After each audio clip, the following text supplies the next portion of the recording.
सीतानाथ समारंभां रामानंदाचार्य मध्यमाम् अस्मदाचार्य पर्यन्तां वंदे गुरु परंपराम। जय श्री सीताराम।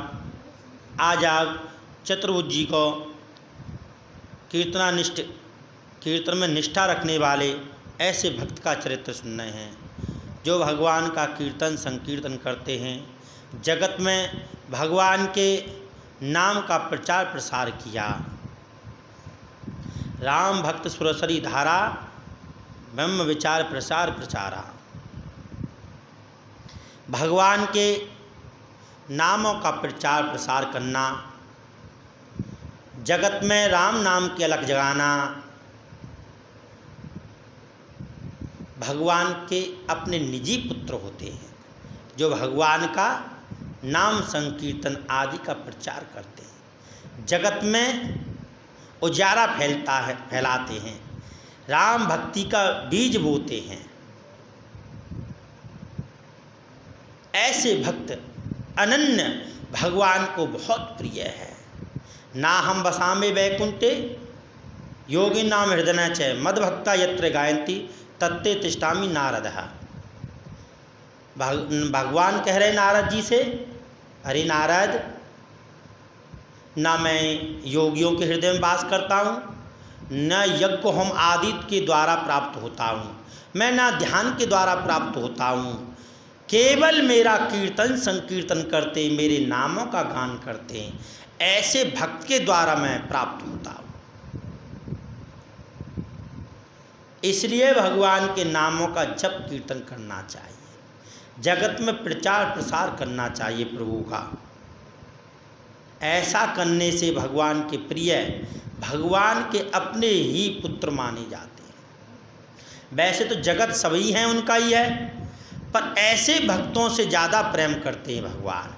यथा माम प्रपदन्ते तान तथे भजाम्यम मम वर्तमाने वर्तन्ते मनुष्य पार्थ सर्वस्व।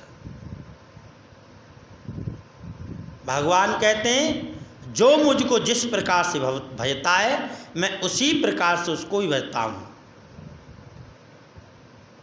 ऐसे भक्त हैं। इन्होंने एक बार सुना कि गौड़वान देश में सब विमुख हैं, भगवान की कोई कथा भागवत नहीं सुनते हैं, भगवान का नाम सुनना पसंद नहीं करते वहाँ के जीव, और बलि पशुओं की बलि, आदमियों की बलि, मनुष्यों की बलि, ये सब देते हैं। तो इन्होंने अपनी जमात को ले जा कर के, साधु संतों को अपने साथ में ले जा कर के गौड़वान देश में गए, जहाँ काली का मंदिर है, वहीं राजा का एक बगीचा था। अपना प्रचार प्रसार करते, भगवान का कीर्तन संकीर्तन करते हुए चैतन्य प्रभु जी ने कहा, चैतन्य प्रभु नित्यानंदा हरे कृष्ण हरे राम भजो राधे गोविंदा। उन्होंने भी जगत में राधा कृष्ण नाम की अलग जगाई है, भगवान का नाम का प्रचार किया है, सब जीवों के अंदर प्रभु का भक्ति बीज बोया है, नाम बीज बोया है। जब इन्होंने वहाँ सुना कि वहाँ विमुख हैं सब, कोई भगवान का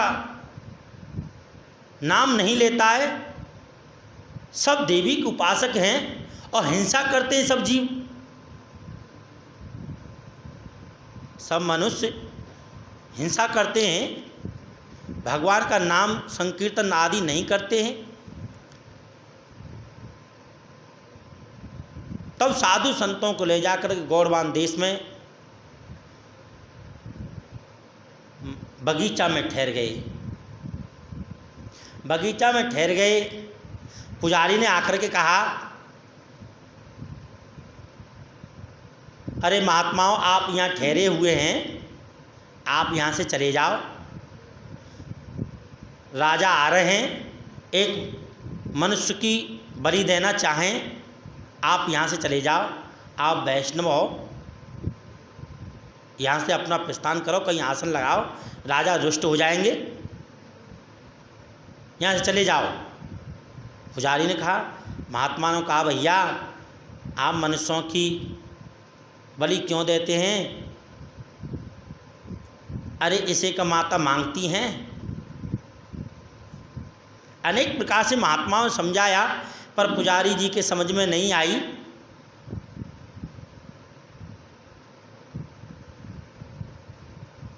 तब राजा के पास में कुछ जाकर के सैनिक पुजारी आदि जाकर के कहा, महाराज कुछ साधु संत ठहरे हुए हैं बगीचा में, अब वो रास्ता घेर के बैठे हैं। तो उन्होंने कहा कि आप जाकर के उनको कहो राजा आ रहे हैं, उनकी सवारी आ रही है और आज बलि का दिन है, बलि देनी है देवी काली के लिए।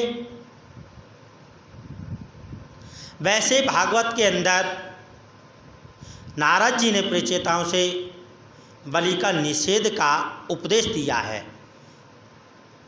कि तामसी भक्ति कभी नहीं करनी चाहिए। तामसी भक्ति, तामसी बलि आदि क्रिया, तामसी देवताओं की क्रिया करना ऐसा समझो जैसे बालू, और बालू पर भीत जमा दी हो, वो कभी भी गिर सकती है, उसका कोई अस्तित्व नहीं है, कभी भी गिर सकती है। कभी तामसी देवताओं की पूजा नहीं करनी चाहिए। शास्त्र की भाव से कहो, राम कृष्ण शंकर पार्वती हैं, इनकी पूजा करो, सेवा करो, दुर्गा की करो, माता की करो, और शास्त्र की भाव से करो।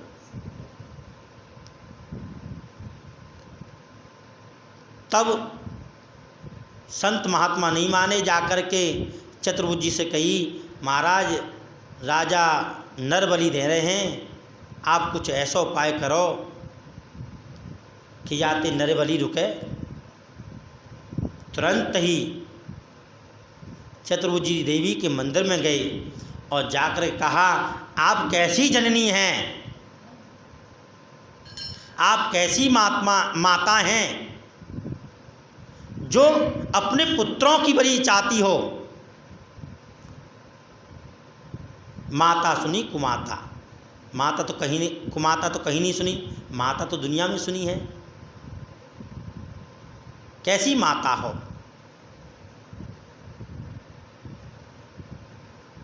तब इन्होंने कृष्ण मंत्र काली जी के कान में कहा, नाम उच्चारण सुनाया, वैष्णव दीक्षा दी, शिक्षा दी। ये लौट करके अपने जमात में आ गए। जैसे ही राजा बलि लेकर के ब्राह्मण के लड़का को लेकर के, एक ब्राह्मण का लड़का था और पूरा परिवार रो रहा था, माता पिता सब रोए हुए थे। तो उन्होंने कहा, महात्माओं आप तो दयालु हैं, हमारे पुत्र की बलि आज दी जा रही है, आप रक्षा करें। महात्मा तो दयालु हैं, संत हृदय नवनीत समाना, कहा कभी पर कहीं ना जाना। आप तो संत हृदय नवनीत के समान हो, उससे भी अच्छे हो, आप कृपा करके मेरे पुत्र की रक्षा कीजिए। पूरा परिवार रो रहा है, विलाप कर रहा। जा कर के चतुर्भुज जी ने माता काली के मंदिर में गए और वहाँ जा कर के उनकी प्रार्थना करी, उनके कान में कृष्ण नाम सुनायो। जैसे ही राजा लेकर के मंदिर में प्रवेश किए ब्राह्मण बच्चा को, माता रुष्ट हो गई, एकदम उनका शब्द किया और सब मूर्छित हो गए। कुछ घड़ी के लिए ऐसे मूर्छित हुए, सेना समेत राजा सब मूर्छित हो गए। और राजा को सपने में कहा, अरे राजा तो ये तामसी भक्ति करता है, मैं इससे प्रसन्न नहीं हूँ। चतुर्भुज जी आए हुए हैं, उनसे दीक्षा लो। मैंने भी आज वैष्णवी दीक्षा ली है उनसे, और तुम अपने परिवार सहित सब जाकर के चतुर्भुज जी से दीक्षा शिक्षा लो। और हिंसा का काम आज से बंद करो। ये बलि चढ़ाना बंद करो। गुरुदेव की आज्ञा है। संतों ने वहाँ राज्य के अंदर जलपान आदि कुछ भी नहीं किया जब तक बलि बंद नहीं हो गई। यावंती पशुरूमाणी पशुगात्रसु भारत तावतु वर्षे सहस्त्राणि पचंत नरके नरा। यानी पशु की बलि देने वाला, जीवों की हिंसा करने वाला, जितने भी जीव के पशुओं के अंदर, पक्षियों के अंदर जो भी रूम होते हैं वो इतने कल्पों तक और नरक में पड़ता है। इसलिए पशु आदि की हिंसा नहीं करनी चाहिए। कुत्ता बिल्लियों में बैठे डंडा नहीं मारना चाहिए। सब पे दया करना जीव का धर्म है, मनुष्य का धर्म है। सब जीवों पर दया करनी चाहिए। दीक्षा लेकर के काली ने सबको उपदेश दिया कि तुम सब चतुर्भुजी से दीक्षा शिक्षा लो और सब वैष्णव हो जाओ। मैं जब ही प्रसन्न होंगी और नहीं तो मैं प्रसन्न नहीं होंगी। तेरा सर्वनाश हो जाएगा अगर तैने ऐसा नहीं किया। राजा ने प्रातःकाल जब नेत्र खुले, निद्रा भंग हुई, आकर के चतुर्भुज जी के चरण पकड़ लिए। सब प्रजा सहित रामकृष्ण ने मंत्र लिया, वैष्णव मंत्र लिया, भगवान का भजन करने लग गए। एक बार चतुर्भुज जी एक जगह कथा कह रहे, भागवत की कथा कह रहे, वहाँ में आकर के एक चोर छिप गया। चोर ने सुनी कि आदमी को दीक्षा लेते दूसरो जन्म है जाए। तुरंत ही आकर के कथा सुनी, कथा सुन करके और चतुर्भुज जी के चरण पकड़ लिए। कहे महाराज हमें दीक्षा दे दो, शिक्षा दे दो। उन्होंने बहुत मना किया, भाई नहीं भाई, दीक्षा शिक्षा हम ऐसे कैसे दे दें बिना पहचान किए?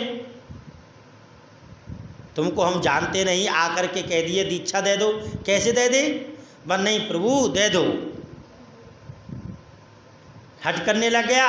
उन्होंने कहा भक्त बनना चाहता है तो दीक्षा दे देते। उन्होंने कान फूंक दिए उनके, राम मंत्र का उपदेश कर दिए। ये इतने में ही जिनकी चोरी करी वह चोर ने, अब वो धनी आ गया। धनी ने आकर कहा अरे चोर, अब तू यहाँ कथा सुनने लग गया है, मेरी चोरी कर ली तैने? ने कहा भैया हमने चोरी नहीं करी। अरे झूठ बोल लो, चोरी नहीं करी, अभी चोरी करके आया है। मानी भैया मेरा तो नया जन्म भयो, मैंने चोरी करी ना है। राजा के सैनिकों से शिकायत कर दिए, इनको पकड़ के ले गए। पकड़ के ले गए, जा कर के राजा ने कहा भाई ये कहता है इसने चोरी नहीं की, तुम कहते हो इसने चोरी की है। ऐसी नहीं, इसकी परीक्षा ली जाएगी। उसने, राजा ने एक पीपर का पत्ता और सूती का धागा बंधवा करके और गरम लोया करवा करके इनके हाथ पर रखवा दिया। हाथ पर रखवा दिया तो ये जले नहीं, और ना पीपर का पत्ता जला ना वो धागा जला। राजा एकदम अचंभित हो गई।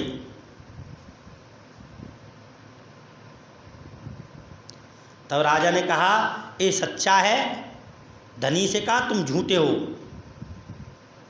इसने चोरी करता तो जलता, ये जरा भी नहीं, ये भगवान का भक्त है। ये जला नहीं। बानी महाराज मेरी इसने चोरी की है, अब मैं झूठा पड़ गया। तो राजा ने आज्ञा किए कि जाओ इस धनी जो ये बताता है कि मेरी चोरी के, इसको जेल में डाल दो, कारागार में डाल दो। तुरंत ही चोर ने कहा नहीं, देखो भक्ति का प्रताप कैसा, संगत का प्रताप कैसा, उसका हृदय बदल गया, दया आ गई। कहा नहीं, मैंने इसकी चोरी करी है, मैंने इसकी चोरी करी है। मानी महाराज के राजा ने कहा हम कैसे मान लें तुमने चोरी करी है, हमने तुम्हारी परीक्षा लेके देखी है, तुम जले भी नहीं, हाथ में गर्म लोहा धरा हुआ, फिर भी आप जले नहीं, फिर चोरी कैसे मान लें आपकी हम बात को, आप क्यों सच्चा होकर के झूठा बनना चाहते हो। मान मैंने करी है, पर इस जन्म में नहीं, पिछले जन्म में करी है, इस जन्म में नहीं करी है। उन्होंने कहा राम मंत्र उपदेशेन माया दुर्मुपागता कृपा गुरुदेव से द्वितीय जन्म कथित, मेरा गुरुदेव की कृपा से द्वितीय जन्म हुआ है, मेरा दूसरा जन्म हुआ है, मैं अच्युत गोत्रीय हो गया हूँ। पितृगोत्र यथा कन्या, स्वामी गोत्र गोत्र कहा, श्री कृष्ण भक्ति मात्र अच्युत गोत्र गोत्र कहा। जब तक पुत्री पिता के घर रहती है तब तक पिता के गोत्र की मानी जाती है, और स्वामी के गोत्र यानी पति के घर चली जाती है वो पत्र गोत्र की हो जाती है। उसी प्रकार माता पिता के घर रहते हुए दीक्षा शिक्षा नहीं लिए जब तक वो ही गोत्र का रहता है, और जब शिक्षा दीक्षा ले लिए, राम मंत्र कृष्ण मंत्र ले लिया, तब वो अच्युत गोत्रीय हो जाता है, भगवान का गोत्रीय हो जाता है, भगवान का भक्त हो जाता है। उन्होंने कहा महाराज मैंने दीक्षा ली, मैंने अपने गुरुदेव चतुर्भुज जी से सुना, उन्होंने मुझे दीक्षा दी। जब से मैंने दीक्षा ली फिर मैंने संकल्प कर लिया अभी कभी चोरी नहीं करनी है।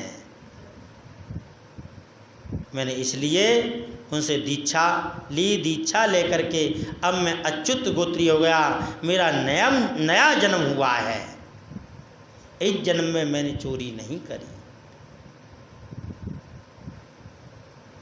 राजा ने उनके गुरु का प्रभाव ऐसा सुना, जा कर के चतुर्भुज जी के चरण पकड़ लिए। वो सभी राज्य और जो धनी था जो अपनी चोरी का इंजाम उस पर लगा रहा था, उसने सब धन को उसके समृद्ध चतुर्भुज जी के समृद्ध संतों का भंडारा आदि किया और दीक्षा ग्रहण की और क्षमा याचना मांगी। तो देखो भगवान का भजन करने वाला भगवान का भक्त होता है, कोई जाति पाति का नहीं होता। जात न पूछिए साधु की, पूछ लीजिए ज्ञान, मोल करो तलवार का परिणेन दो म्यान। साधु की कभी जाति नहीं पूछनी है। जात पात कुल धर्म बढ़ाई, धन बल परजन गुण चतुराई। इसलिए जाति नहीं पूछनी चाहिए साधु की। साधु तो भगवान का भक्त होता है, साधु तो अच्युत गोत्रीय होता है, वो तो भगवान का भक्त है, भगवान का प्रिय है। वो तो फकीर बन के अपने वेशभूषा धारण करके संसार में विचरण करता है, नाम का प्रचार प्रसार करता है। जय श्री राम।